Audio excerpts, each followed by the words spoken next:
great faces on the pavement. I wanna make greatness look complacent. Adrenaline awakened, I can taste it. We can make an impact, grab and then take it. What's good? This is Dangerous Thoughts Podcast. And wow, did we just see some ridiculous, insane, amazing, shocking turn of events at AEW's All Out 2022. Wow. Can't believe what I saw. I plan to break most of it down, probably not all of it. It was pretty lengthy, but I'll get into that and the controversy in that itself. It's just, wow, it's a lot to digest. Lots to digest. So, one of the biggest complaints that people have been having about AEW in general lately is the length of their pay-per-views. People have been complaining about the runtime of the shows. Some have been saying that some of the matches on the card should be scrapped. I guess you could say a few of the matches on here could have been scrapped and shouldn't even have been had in the first place. But two of those matches in particular on the 0-hour show that was free on YouTube, two of those matches contained two guys that were actually supposed to be facing each other, but ended up having to be in two separate matches that have nothing to do with each other with two different opponents that have nothing to do with each other. And those two people would be Eddie Kingston and Sammy Guevara.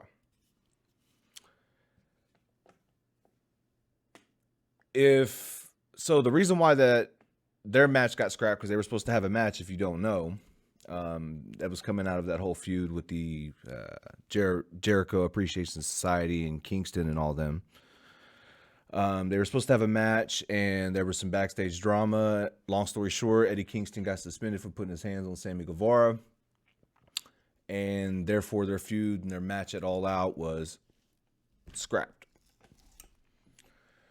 So I look at it this way. If you're going to, punish them and keep them off the card. You might as well just keep them off the card. The only reason why they didn't do that is because if they would have left either of those guys off the card, people would have been complaining. And also, there's the possibility they'd have been upset and possibly demanded their release. That's becoming a thing now. People are, not wanting to honor their contracts and wanting their release and, for whatever reason. Talked a little bit about that yesterday if you want to go watch the Clash at the Castle review. So if you want to cut some matches, go ahead and cut Sammy and Eddie's matches. And quite frankly, in particular, I respect Sammy's work as a wrestler. I just think he's annoying as shit. And then Eddie Kingston, a lot of people fuck with Eddie Kingston. A lot of people resonate with Eddie Kingston. I am not one of those people. I don't enjoy Eddie Kingston, and personally, I think it's the same old shit with Eddie. It's the same old shit with him. I'm just not a fan.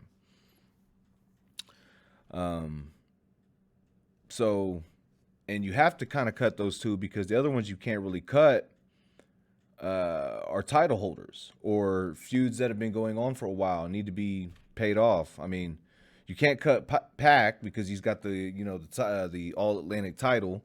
You can't cut Hook because he's fucking Hook, and if you cut Hook, there's a good chance that the Twitter mob might come burn your house down or something. And then, they also included some ROH stuff, which I agree, eventually that needs to come to an end, but Tony's trying to get a TV deal for them, so that kind of just is what it is. So I guess just in short, just my message to you all when it comes to AEW and the length of their matches is just, for now, just relax. I get it. it's not to everybody's liking, and I know people have to stay up a little later, and the podcasters have to work a little harder, and go to sleep a little later. I get it, but if they didn't do this, you guys know damn well that locker room would be in upheaval, that they were not included on the show, and they in fact missed a payday, because that's how I'm assuming that's how it works. If you work the pay-per-view, you get paid more, I'm assuming. So that's just a messy deal when you start trying to keep guys off, and you've already got locker room problems. And I agree we shouldn't put everybody on there, and I agree that you can't give everybody a trophy, but I'm just giving you the reality of the situation. If they don't do it, people are going to be upset. And it's that simple. And people have already turned on AEW. They've turned this narrative war on them, and CM Punk's this bad guy, and just, Hangman Page is a perfect little angel, and oh my God, we love Colt Cabana all of a sudden, when y'all guys ain't never gave a fuck about no Colt Cabana, but whatever. So basically just my message to you is just stop bitching. Just stop bitching. If you don't like it, go watch 3 hours of Raw every Monday. You don't have to watch AEW. Nobody's forcing you to watch AEW. Stop complaining. Just how I feel about it. So, the ladder match. The very first match of the actual card of All Out. It was a complete mess. It was enjoyable. It was an enjoyable mess. I think everybody in there, quite frankly, put themselves in the line of danger, and there was quite a few scary moments in there. And there was one in particular earlier in the match with Dante Martin, when the damn ladder literally just falls on him from behind, and then Andrade about got killed a couple times, and it was just an outright just chaotic mess, in my opinion. Not that it wasn't good, not that it wasn't enjoyable. It was just crazy. So long story short, the Joker was a mystery person. And this mystery person came out wearing all black, and this black kind of like a cool sporty jacket, what Christian Cage wears. But he's wearing a what kind of looked like the guy who used to do the Revealing the Magic show, with the black squiggly lines on his face, and he had the cool mask and stuff, and he's teaching you how they do all these magic tricks. It kind of looked like that, but it had devil horns on it. It had devil horns. And this person came out. Well, actually, before they came out, all these people clad in black started swarming the ring and beating up all the competitors. And then one of them climbs up and grabs the poker chip or whatever it is that's hanging over the top of the ladder. And then the lights go out, and then the devil man, I'll just call him Devil Man for now, comes out, and he comes out to Sympathy for the Devil by the Rolling Stones, which is a great classic song if you like the Rolling Stones. Great song. Comes out to that, and basically the person holding the chip reveals himself to be Stokely Hathaway and all of the people that he's been recruiting. Ethan Page, William Morrissey, W. Morrissey, whatever he's called now, Big Cass, the Ass Boys. Who else was in that little group? I don't quite remember, but that's the gist of it right there. And I guess this Devil Man is the leader of this group, or whatever's going on. But we'll find out later on. Devil Man comes into play later on. So the next match that we have is Athena versus Jade. To be honest with you, I don't know what everybody else was thinking. I haven't really checked Twitter. I just kind of was watching with some friends. And some of them were kind of negative on the match.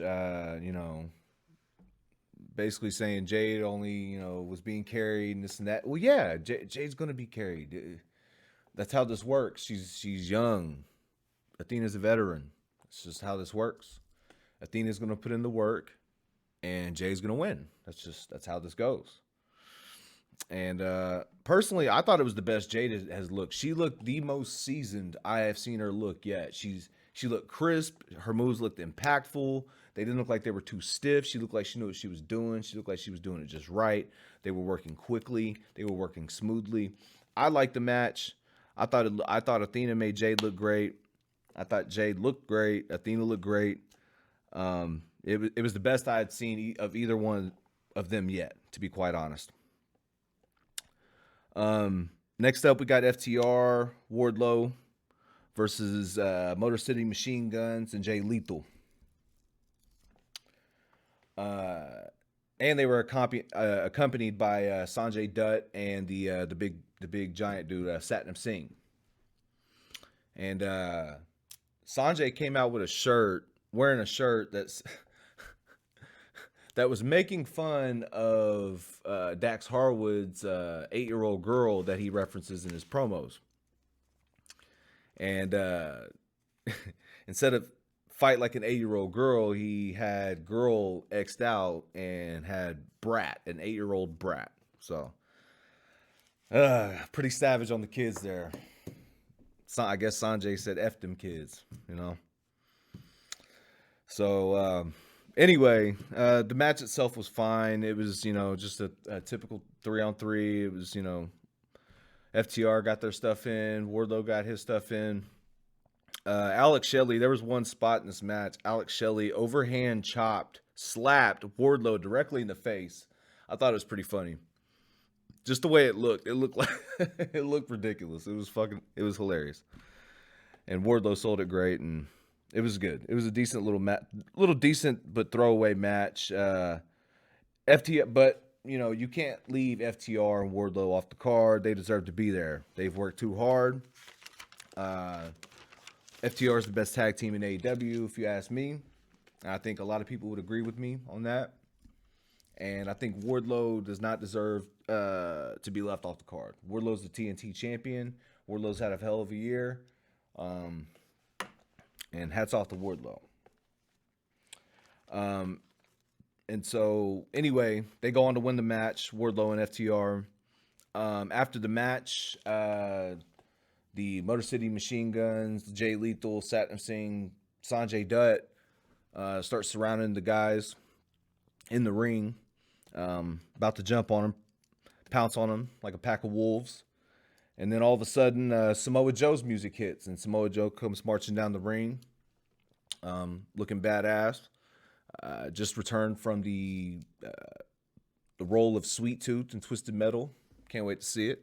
I'm gonna check it out. I don't know if it's a TV series or movie or whatever, but yeah, he's playing Sweet Tooth and Twisted Metal. It's pretty dope.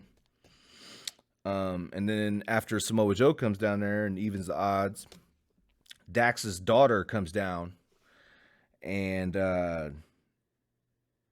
basically finishes them off or whatever. It was, finishes off what's his name that was talking about her. And then Samoa Joe comes down there and he's literally in the ring for about 2 minutes, and not even that, like just a couple seconds, and he's literally already bleeding. Next thing you know, you blink and he's bleeding. He must have caught the Moxley disease. It's pretty crazy. Next up, we have Ricky Starks versus Powerhouse Will Hobbs. And it was pretty surprising because it wasn't a very long match. Powerhouse Hobbs goes over clean, and he hit Ricky Starks with the most brutal spine buster I've ever seen. Like, that was a vicious fucking spine buster. I mean, my goodness, that thing was ridiculous. And Hobbs goes over clean. He needs it. He's a monster heel. He needs the push. Ricky's a new fresh baby face. He needs the sympathy. He needs the comeback story to have for people to feel invested in his character. So some people didn't like it, but I feel like it's a necessary step back so he can take 2 more steps forward. So that was interesting. I liked it. I don't typically like squash matches, but sometimes they're necessary. You can't have, 15, 30-minute bangers every time. You need matches. You need squashes. It happens. What do we got next here? Oh, for some reason they regurgitated a promo that they played from Rampage with Swerve and Keith Lee, and the Acclaimed and Billy Gunn. Not gonna really go over that. And they had a nice little line in there from Swerve, and then of course Max Caster called Keith Lee in his rap or whatever. He called him Lizzo. That's pretty hilarious to me. Called him Lizzo. The Acclaimed are super duper over in Chicago. They were literally chanting "Scissor Me, Daddy." So that was pretty fun. There was a moment in the match where Bowens botched on the second rope, and I don't even know if it was a botch or if it was a planned spot where he was, selling the injury or whatever, but he looked fine after the spot, so I don't think he was injured, but it looked pretty nasty at first. And he sold the leg injury, of course, and maybe re-injured it. That's what I wrote down anyway.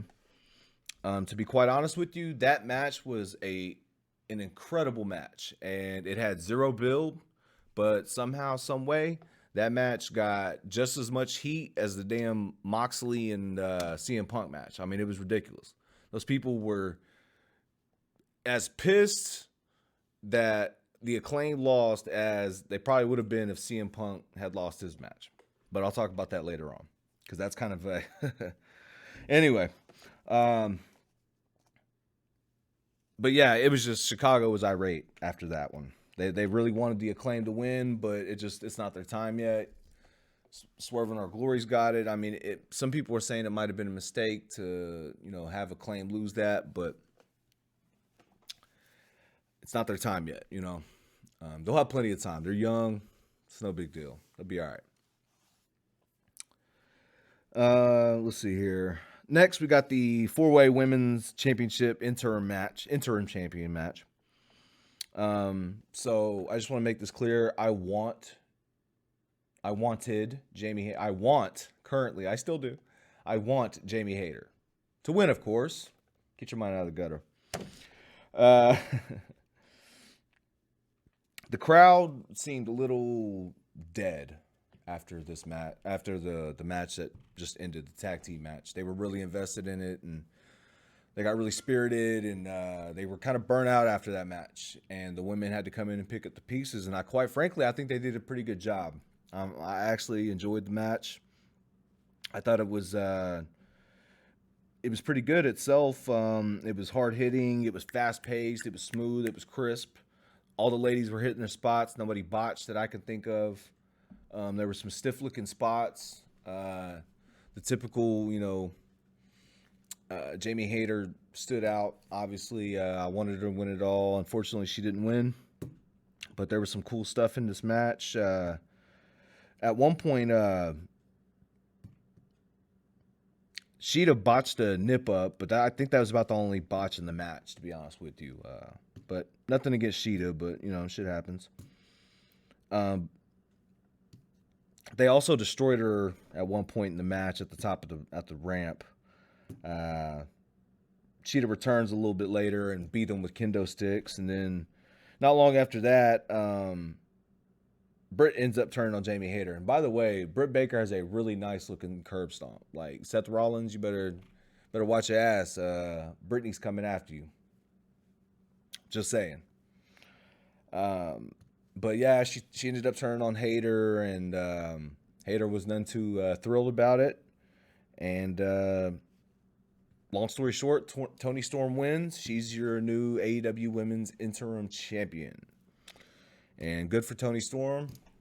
Glad that probably will upset and ruffle some feathers backstage, because another WWE person came in and won a title, and people hate that, and that's the wave to ride right now.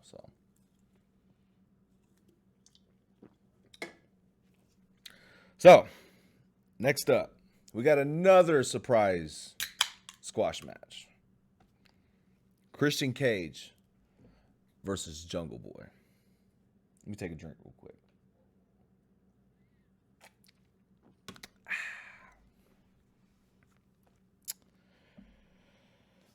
So, Jungle Boy comes out. Christian Cage made his entrance, whatever. He comes out there and heckles his mom and his sister out there in the front row. Jungle Boy comes out to his theme song by Baltimora. Everybody knows it, love it. And then Jungle Boy turns around to look for Luchasaurus behind him in the tunnel, and he's not there. He comes out the other tunnel and grabs Jungle Boy up from behind and then chokeslams him on the little cage-looking area on the side of the ramp, and effectively picks him up and drags him to the ring. And before he puts him in the ring, though, he slams him through the table that's usually ringside. Slams him through the table, and then throws him in the ring, and then Christian pins him 1, 2, 3. Squash match, another squash. And yeah, so Luchasaurus reveals his true colors. It was a trap the whole time, and good. Luchasaurus is much better as a heel, and this is the way it needs to be. Jungle Boy needs to be on his own. Yeah, it was the right thing. Next up, we got Bryan Danielson versus the Lionheart, Chris Jericho. I got to say, the 2 times he's wrestled as the Lionheart have been the best matches he's had in AEW, bar none. Bar none. I mean, this is the best I've seen him look in quite some time, as far as wrestling goes. It's pretty good. Long story short, in the finish, Jericho hits Bryan with a mule kick in the corner when he got pushed into the corner on top of Aubrey. Bryan comes up to him from behind, hits him with the mule kick. Jericho hit Bryan with the mule kick right in the balls. Then hits him with the Judas effect, and 1, 2, 3. That is that.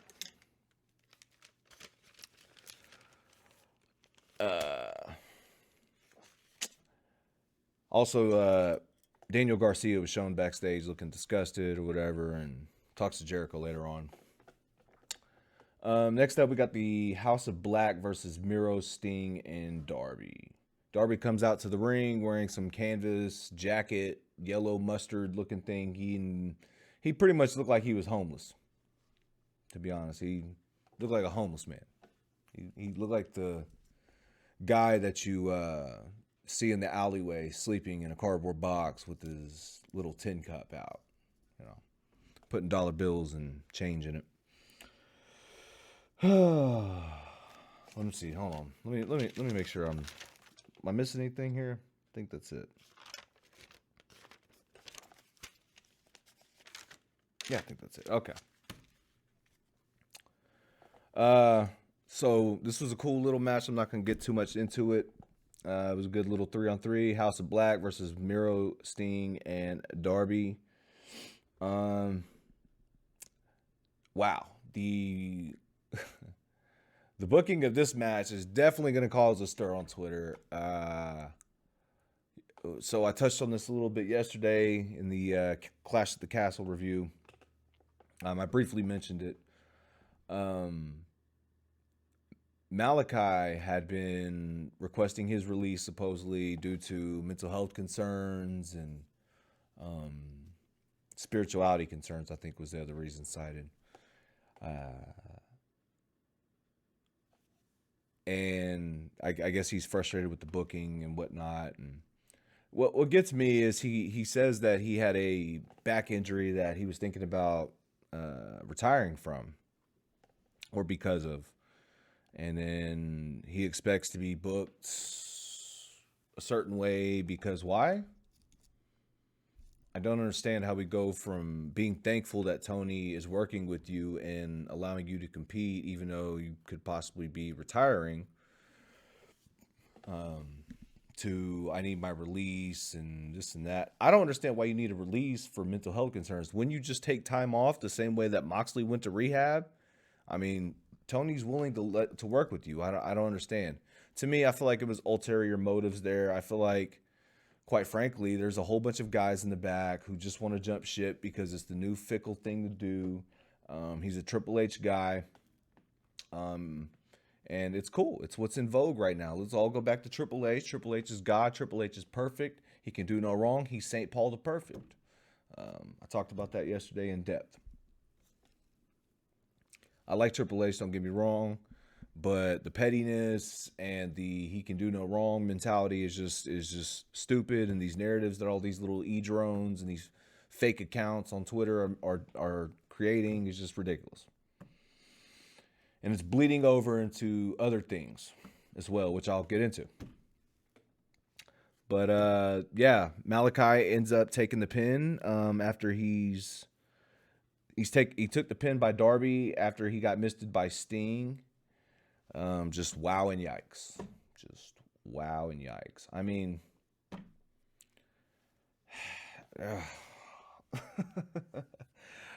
man, oh man. Man, oh man. I don't even know what more to say about that. Jericho is shown backstage with Daniel Garcia. And he pretty much tells him that due to his actions on Dynamite and Rampage that he's not backing him next week against Wheeler Yuta for the ROH Pure match, I believe. Basically tells him you're on your own, and it is what it is. Next up, we have the grand finale. CM Punk versus Jon Moxley for the undisputed AEW World Championship.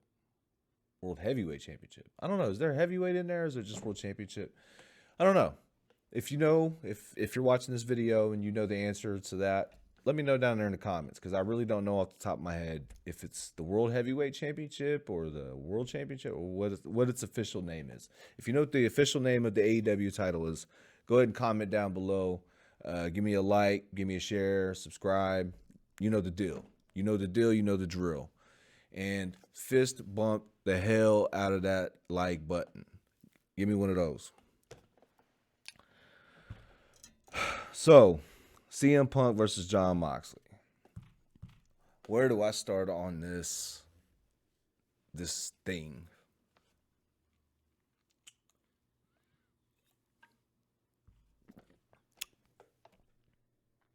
CM Punk comes out, treated like the hometown hero. He's wearing his white tights, or as he likes to call them, the long boys. He's got some white long boys on with the CM Punk, City of Chicago stars and the insignia and all that. White, blue, and red. Very nice. I like the gear. Comes out wearing a shirt that says "We Are Chicago" with the same designs on the shirt. Very nice shirt. I'm not from Chicago, so I ain't wearing it, but it's a nice design. I'm not gonna hate. And then Jon Moxley comes out and he's booed. And this is early on. He got booed and he's flipping the crowd off, and he's showing his temperament and being moody. And I'm just glad that AEW learned to open the bike rack barricade on the side for him, so he didn't have to come in and slam it into some old woman's knees like he usually does. So good on AEW for doing that. So the match starts. Punk starts off hot. He's dominating Jon Moxley. He's punching him in the corner. He's kicking him in the head. He's, beating him all around pillar to post. Next thing you know, Jon Moxley changes gears and gets the upper hand, and all of a sudden Punk is bleeding. About midway through this match, I touched on this yesterday, talking about the crowd differences between American fans and the fans of the UK, and how the UK fans are in sync with each other, and they're on the same page and they have the same common goal. And Drew McIntyre's not even from fucking Wales, but they act like he was born and fucking raised in Wales and he's from fucking Scotland. You know what I'm saying? But they were just behind their UK guy. They were behind their UK brother. He was the effectively the hometown hero. Wasn't nobody in that building booing Drew fucking McIntyre for no Roman Reigns, period. Wasn't nobody chanting Roman Reigns, none of that, no. It was straight up and down Drew McIntyre. Unfortunately, I cannot say the same thing about the city of Chicago. I cannot say the same about American crowds. I love America. I'm American. Native American as well. But man, they in my opinion, even getting a split chant in Chicago for CM Punk, that is an effective like turning on. Like they literally turned on CM Punk tonight, in my opinion. Actually, they started turning on him the other night. They're sitting there chanting Colt Cabana to him, and the crowd. I couldn't believe my eyes and my ears. I feel like at this point they might as well start chanting Colt Cabana. I mean, they might as well start that shit again. I don't know what the hell Chicago's on. I don't know what y'all's problem is. And it's not even just Chicago. This is a modern wrestling American problem, to be honest with you. I don't like the dueling chants. I feel like NXT, ROH created this shit and it's annoying. We don't need to cheer for everybody. There are heels, there are faces, some switch, some change. Let's cheer them based on what they do. Can we do that? Can we judge somebody based on their actions instead of like these narratives we create in our head and on Twitter? Or is that asking for too much? Seems I'm asking for too much. The dueling chants, I can't stand it. There's no cohesiveness. There's no cohesive logic. There's no like, we don't need to cheer everybody. Everybody don't need to get cheered. Jon Moxley is flipping you off. He is telling you to go fuck yourself, Chicago. Go fuck you. He's from Ohio. He's from Cincinnati, Ohio. And y'all are dual chanting with this man for what? For what? Because of Colt Cabana? For real? Man, y'all don't miss me with that shit. Y'all don't nobody give a fuck about no Colt Cabana. I'm sorry. No offense to Colt Cabana if you're watching this. Nobody gives a fuck about Colt Cabana, quite frankly. Can Colt Cabana sell out the United Center based on a rumor? How many t-shirts has Colt Cabana sold? Guarantee you he ain't sold out and broke the fucking AEW merchandise website on his first day in the company. It's ridiculous, man. People and their stupid fake narratives they create in their heads and online.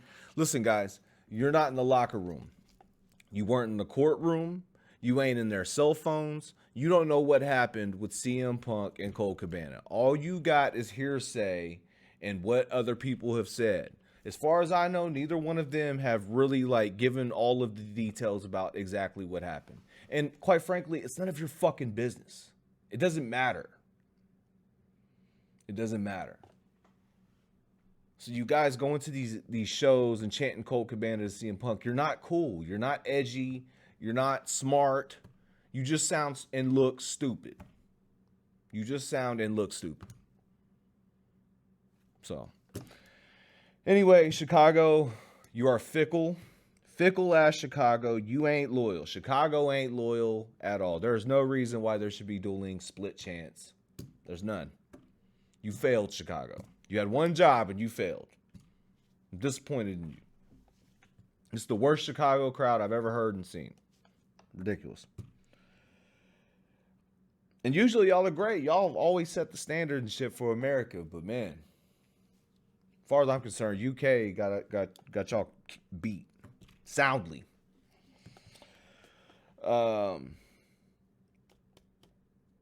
Moxley was working heel. Moxley's attacking the foot. Moxley's beating the hell out of it, stomping the hell out of it, biting his forehead.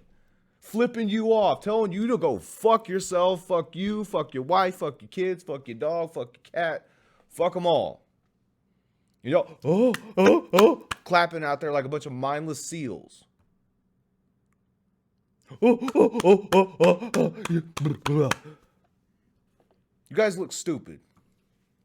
Just saying. You came off very stupid on television.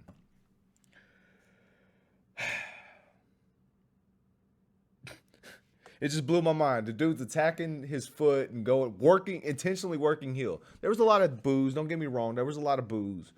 But man, the fact that there's cheers in that and let's go Moxley's, it's like just wow to me. Just wow how fickle y'all are. Y'all cried for 7. Each one of you, even the fucking Dark Order fans and the Hangman stands. All of you geeks cried for 7 years. All of you people booing this man and chanting Cole Cabana cried for 7 years. And now all of a sudden you hate the man. It's crazy to me. It's wild. So basically, fast forward to the end of the shit. GTS, Punk wins. Punk wins. The crowd goes crazy. Man, how y'all gonna sit here and go crazy but act like y'all wouldn't fucking want this man to lose and would have been perfectly fine with this man losing? Fickle. Bryan Danielson was right. He had y'all pegged every step of the way. Fickle as fuck.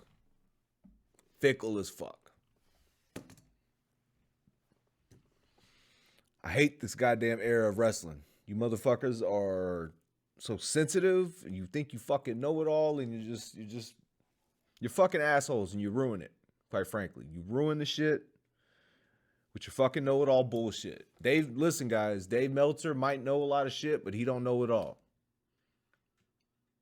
He don't know it all. Y'all listen to a bunch of fucking geeks on fucking Twitter. You guys need to go outside, take your shoes off, and walk through a fucking forest. You need to walk through the woods, barefoot. Ground yourself. You need to breathe some actual oxygen from the trees outside. Unplug from your fucking cyber cocoon that you call Twitter, your liberal safe space, your little bubble. Walk outside. Get some air. It's great. You'll thank me one day. Good God, you people need to go fucking touch grass. So here came the best part of the night. Remember that devil man that I was talking about earlier in the night? After Punk wins and he's celebrating in the ring and the fans are fake happy, half of them's mad and a lot of them's happy, lights go out. Like that. And then all of a sudden we start hearing a recording of Tony Khan talking. And he basically says, hey, I'm willing to swallow this bitter pill due to fan request, and I'm willing to pay you a bleeped out amount of dollars, and I'm not going to force you to re-sign, or I'm not going to force you to re-sign, or whatever he said. And on top of that, I'll put you in the ladder match or whatever. And so after that recording finished playing, there was footage of ROH CM Punk giving one of his more infamous promos where he was talking about how he's a snake and how he makes you trust him, and then he will stab you in the back with a smile on his face. And basically, I call it the devil promo because he basically comes out and says, I'm the devil himself. And as he's doing that promo, it fades into the voice of MJF. MJF is talking, and he says he is the devil, and he reveals himself to be the Devil Man that won the ladder match earlier in the night. He takes off the cool, magic, exposing the magic mask or whatever the hell he had going on. The satanic exposing the magic mask. Pulls it off and throws on his Burberry scarf, and then turns around and reveals himself to be MJF. The Devil Man was MJF. And he also says that, and then he also comes out. His music hits in the arena. He comes out, walks out on stage, basically points at Punk and tells Punk that the belt is his. And so basically he's letting it be known that he's coming after him. And I'm guessing they will face off at Grand Slam in Queens, New York at Arthur Ashe Stadium. So that should be good. That should be the crowning of MJF as champion. And I think anything else is, quite frankly, a mistake. I think it's MJF's time, and I think Tony Khan better give that man as much space and as much time and as much money as he so sees fit.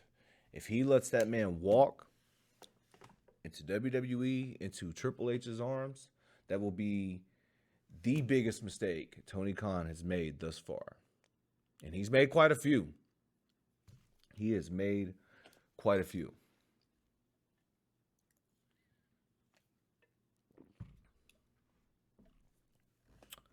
Overall, I think it was a pretty good show. I think it was a very good show. It was amazing. It was incredible. I'd say for a card with so many matches on it, it's amazing how all of them were really good. I'm sorry. I didn't really see a bad one out of the whole bunch. I really didn't. Even the squash matches were well done, in my opinion. The way they were set up, the way they were executed, they all looked great. They all had meaning and they all had purpose as well. They didn't just get squashed for the sake of squashing people. They didn't get squashed because Vince didn't like the color of their fucking hair, or Vince didn't like the way they looked, or Vince didn't like their name, or whatever stupid fucking agenda was at play there. There was none of that. There was none of that. And if people want to complain about getting more quality wrestling for their buck, I'm sorry. I don't give a fuck. I don't care. If you're this upset about getting good quality shit, then in my opinion, you should stop. You should either go exclusively watch Raw and SmackDown every fucking week, and go watch 3 hours of Raw every Monday night, and I will continue to watch my 5-6 hour long pay-per-views from AEW that they only have 4 or 5 times a fucking year to begin with. It ain't like WWE where you got a pay-per-view every month. You know, it's not the same thing. So I don't understand why people can't sacrifice a little bit. These guys are sacrificing themselves for you, and you can't sacrifice just a little bit of time. It's crazy. But again, fans are fickle. Fans are ungrateful. I get it. I get it. People's interests change with the wind. You're here one day and you're gone the next. It is what it is. It is what it is. Even Chicago turns on CM Punk. You know what I mean? If you're CM Punk and you ain't at least got Chicago, what do you got? But anyway, all in all, amazing show. I feel like Tony Khan addressed a lot of things, and a lot of people can put their minds at rest now, knowing MJF is back in the fold, and MJF is going to be on TV every week, and MJF is going to become champion. And hopefully, MJF resigns and becomes the face of AEW for years to come. That better be what happens, because if it don't, the future might be bleak without MJF and AEW. It is what it is. If you're watching this still, I appreciate you for watching. If you could, do me a favor. Drop a link. Share it with your friends. Also, comment down below. I forgot what the question was earlier that I asked, but I asked you a question earlier. leave a comment, answer the question, or make give a criticism. Hey, listen. If I'm gonna sit on here and criticize people about their product and what they're providing for people to watch and what I'm consuming and watching, I better damn well be able to take the criticism and be able to adjust accordingly. And that's one thing I do respect about AEW and Tony Khan is they are willing to listen to their fans and change on a dime. Sometimes a little too much. Sometimes that's not always a good thing. Sometimes you need to have a plan and a vision and stick with that. Stick to your guns. But anyway, I think that's gonna about wrap it up. Again, amazing show. I enjoyed it. Fans, you should be grateful. You should enjoy wrestling. There should be less tribalism, less dick riding, less cock sucking. No offense to anybody. I don't care. If you're into that, it's 2022. Go for it. I'm a libertarian. No bones here. But just enjoy it. Just enjoy it. Stop creating stupid narratives, coming up with stupid things in your head and on Twitter. Twitter is not real life. Just remember that. I'll end it on that. But thank you everybody for tuning in. And again, like, share, subscribe, leave a comment. And I appreciate you for watching. Peace.